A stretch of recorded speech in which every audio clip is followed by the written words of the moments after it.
Assalamualaikum warahmatullahi wabarakatuh. Perkenalkan, nama saya Siti Masita Maludin dengan NIM O1A1171180 dari kelas A. Di sini saya akan menjelaskan tentang metabolisme karbohidrat. Pokok pembahasan yang pertama yaitu ada definisi glikolisis, glikogenesis, glikogenolysis, gluconeogenesis.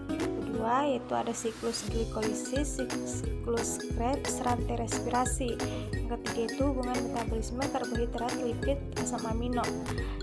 Yang keempat itu ada proses glikolisis aerob dan energi ATP yang dihasilkan satu glukosa, dan proses glikolisis anaerob dan energi ATP yang dihasilkan satu glukosa.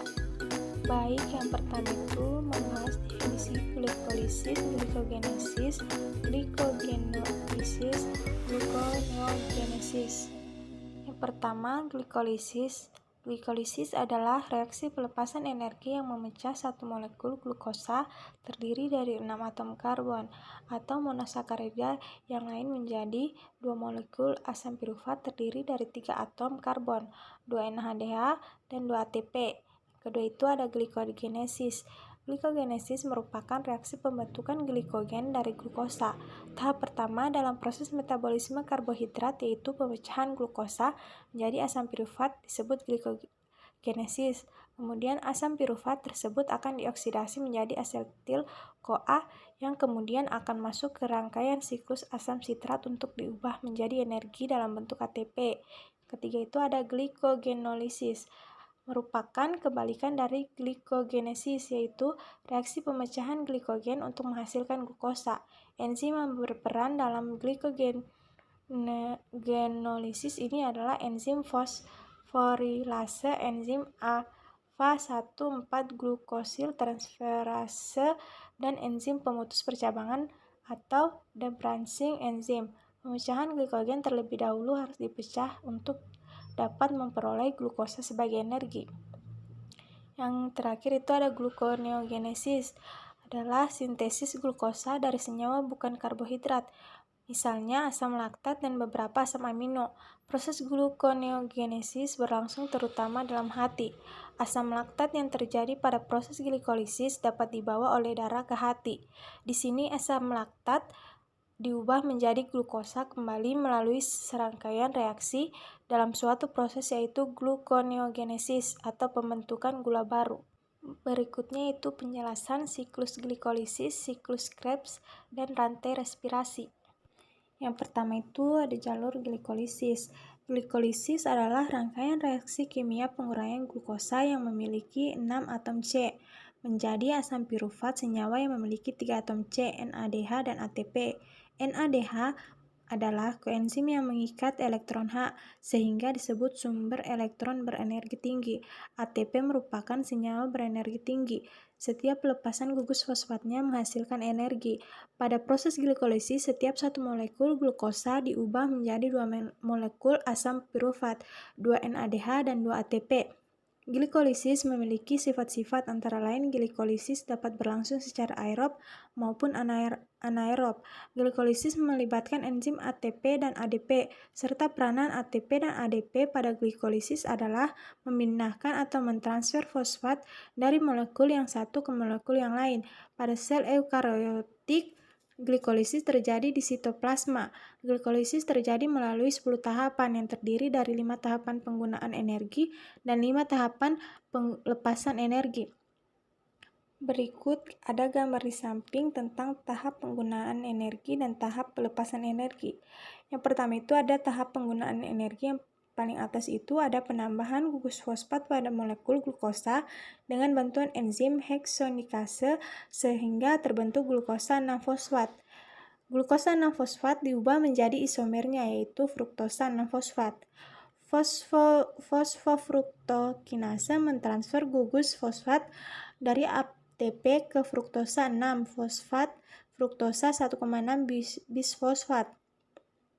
Aldolase membagi molekul gula fruktosa 1,6 bisfosfat menjadi 2 molekul gula yang berbeda dan merupakan isomernya.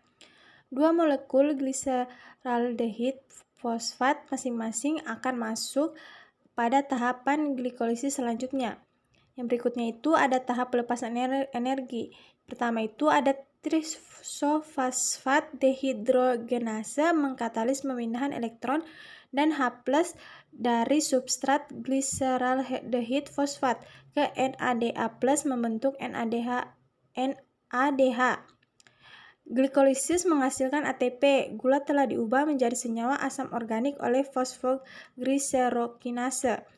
Gus-fosfat dipindahkan sehingga menjadi 2-fosfoglycerat oleh fosfoglyceromutase. 2-fosfoglycerat melepaskan molekul H2O sehingga terbentuk fosfoenol. Pirufat kinase oleh enolase. Pirufat kinase mentransfer gugus fosfat sehingga menghasilkan 2 ATP lagi. Yang berikutnya itu siklus Krebs. Siklus asam trikarboksilat atau disebut juga dengan siklus Krebs merupakan tahapan kedua dari respirasi aerob. Siklus ini terjadi di dalam mitokondria. Asam pirufat yang dihasilkan dari proses glikolisis masuk ke dalam mitokondria terlebih dulu melalui proses dekarboksilasi oksidatif agar proses siklus Krebs dapat berlangsung. Berikutnya ada rantai respirasi. Rantai respirasi adalah rangkaian proses transfer elektron hidrogen yang terjadi pada bagian membran dalam mitokondria dengan melibatkan sejumlah enzim. Hasil akhir dari rangkaian proses transfer elektron ini ialah sejumlah energi berbentuk ATP yang diperlukan dalam berbagai aktivitas organisme hidup. Pembahasan berikutnya yaitu hubungan metabolisme karbohidrat, lipid, asam amino. Seperti yang dijelaskan pada gambar di samping, metabolisme protein dilakukan dengan pertama kali merubah protein menjadi asam amino. Lalu asam amino akan mengalami deaminasi yang menghasilkan asam keton dan NH3. Asam keton akan masuk ke dalam proses metabolisme karbohidrat pada glikolisis atau siklus Krebs. Sedangkan NH3 akan dibuang melalui urin, sama halnya dengan metabolisme lemak. Lemak akan diubah menjadi asam lemak dan gliserol. Gliserol dapat diubah menjadi gliseraldehyde dan masuk ke metabolisme karbohidrat pada glikolisis. Sedangkan asam lemak akan mengalami beta oksidasi menjadi asetil-CoA. Pembahasan berikutnya yaitu proses glikolisis aerob dan energi ATP yang dihasilkan satu glukosa dan proses glikolisis anaerob dan energi ATP yang dihasilkan satu glukosa. Ketika tubuh membutuhkan energi, glukosa akan diproses untuk menghasilkan energi melalui tahapan glikolisis, dekarboksilasi oksidatif, siklus Krebs, dan transfer elektron. Tahapan-tahapan tersebut dapat terjadi apabila terdapat oksigen dalam jaringan sehingga proses disebut respirasi aerob atau menghasilkan energi dengan adanya oksigen. Glikolisis merupakan tahapan pertama dari proses respirasi aerob yang untuk menghasilkan energi dalam bentuk ATP. ATP yang dihasilkan dalam glikolisis akan digunakan untuk berbagai proses yang membutuhkan energi, karena ATP merupakan molekul penyimpanan energi, sedangkan NADH nantinya akan menjalani proses transfer elektron untuk menghasilkan ATP. Sebuah molekul NADH dalam transfer elektron akan menghasilkan 3 molekul ATP. Dalam tahap awalnya, proses glikolisis membutuhkan 2 ATP sebagai sumber energi. Namun dalam tahap selanjutnya, glikolisis akan menghasilkan ATP yang dapat digunakan untuk membayar hutang ATP yang telah digunakan tadi dan masih ada sisa ATP yang dapat digunakan untuk fungsi yang lain. Jadi, dalam glikolisis terdapat surplus ATP, lebih banyak ATP yang dihasilkan daripada yang digunakan dalam proses tersebut. Senyawa hasil proses glikolisis berupa asam pirufat akan masuk ke tahap dekarboksilasi oksidatif yang terletak di dalam mitokondria sel tubuh untuk kemudian menuju reaksi persiapan sebelum memasuki siklus Krebs. Asam pirufat dalam proses glikolisis akan diubah menjadi asetil-CoA melalui oksidasi. Selanjutnya yaitu reaksi anaerob.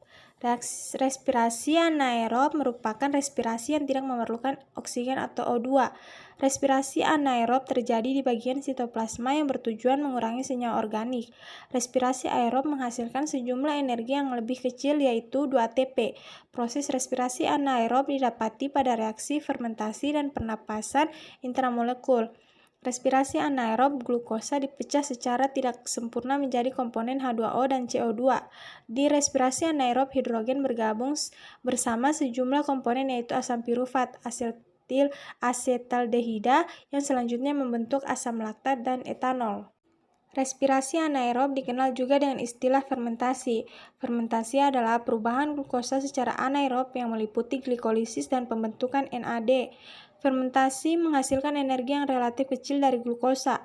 Glikolisis berlangsung dengan baik pada kondisi tanpa oksigen. Fermentasi dibedakan menjadi dua tipe reaksi, yakni fermentasi alkohol dan fermentasi asam laktat. Fermentasi sering pula disebut sebagai peragian alkohol atau alkoholisasi. Fermentasi alkohol maupun fermentasi asam laktat diawali dengan proses glikolisis. Pada glikolisis diperoleh 2 NADH tambah H+ tambah 2 ATP tambah asam pirufat. Pada proses aerob, hidrogen dari NADH akan bereaksi dengan O2 pada transfer elektron. Pada reaksi anaerob, ada akseptor hidrogen permanen berupa asetildehida atau asam pirufat.